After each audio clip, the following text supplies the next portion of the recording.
Well, again, it's a compliment to the players I had that surrounded me for the last 30 years. I've never once sat here and just patted myself on the back. I know who or who butters the bread, as they say, and that's the players that being able to put the ball in the basket.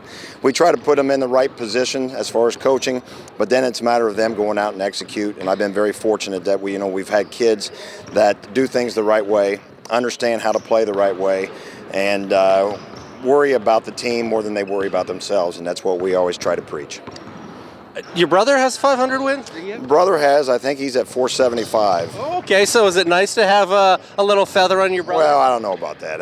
Again, I've a lot of respect to him. I texted him yesterday. Without him, I wouldn't be in the position I'm in. He kind of guided the path to get me in these positions. He was at Bishop Dwenger for 4 years.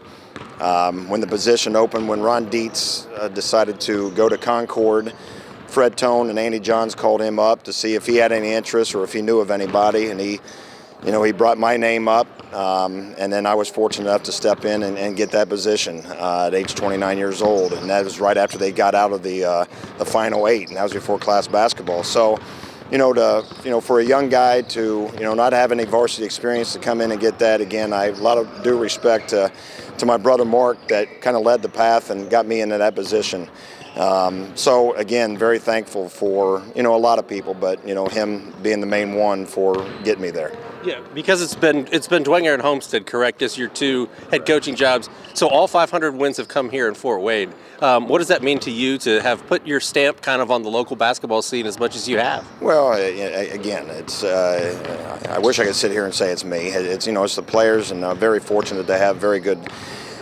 At both schools, where the families understand it, the families care, they care about their child. I understand that.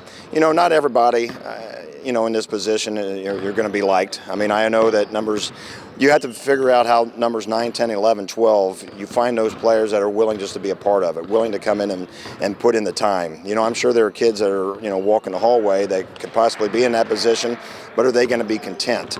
And then, it's our job to be able to figure that out, because you're not going to be able to play all 12 players. Who are going to be the guys that are going to be complement the starters. I'm just thinking of the state team, with Gunnar Goebel and Cooper and some of those guys and Lake that were on the bench, but they were part of, and a big part of it, because they made those guys better. That's what you're searching for as far as a coach. That's what we always try to put ourselves in a position to where we have 12 players that care about the team, and that's what we're looking for. What's been your philosophy on the court? Because there have been years where you've had some really talented teams and won a lot of games. There have been some years where we looked and thought, oh, maybe the roster's a little thinner this year, and you still won a lot of games. Like, how have you been able to make that work, and then people around the area, consistently bring up your name as one of the better coaches in Northeast Indiana? Well, contrary, and I appreciate that, but contrary to what people were thinking, as far as it's tough to coach the big boys, to be honest with you, because they all think that they should be scoring 25, 30 points a game, and those are the ones that you've got to set aside.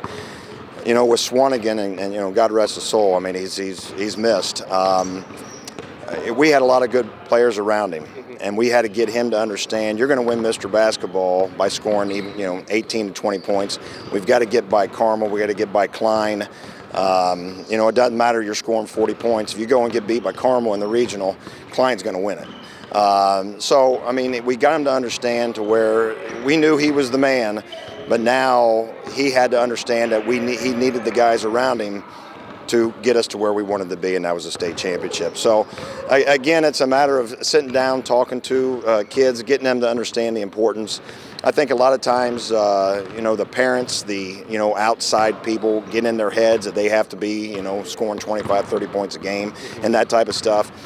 College coaches are, they're making millions for a reason. They understand who can come and play at their level, whether you're scoring 18 a game or whether you're scoring 30 a game. I mean, they can see who understands the game. And again, very fortunate that I had players that understand that. Luke Goody reached out. A lot of past players reached out, and I appreciate that. But, Fletcher Lawyer, Goody, two guys that are playing in the Big Ten right now that understand it. They got it. They understood what it took to get us to, where we were that year, and number one in the state. It just happened to where you got to be good, you got to be lucky. That year we were very unfortunate, but I thought we were very good to be able to win it. The year we won it, we had that luck on our side. Southside, I remember in the sectional, could have very easily knocked us off. But again, you got to be good, you got to be lucky. I've been very fortunate. I got good people surrounding me as far as coaching staff. They're not just yes men. They push me to try to push us to be the best we possibly can be, and those are the people that you want around you.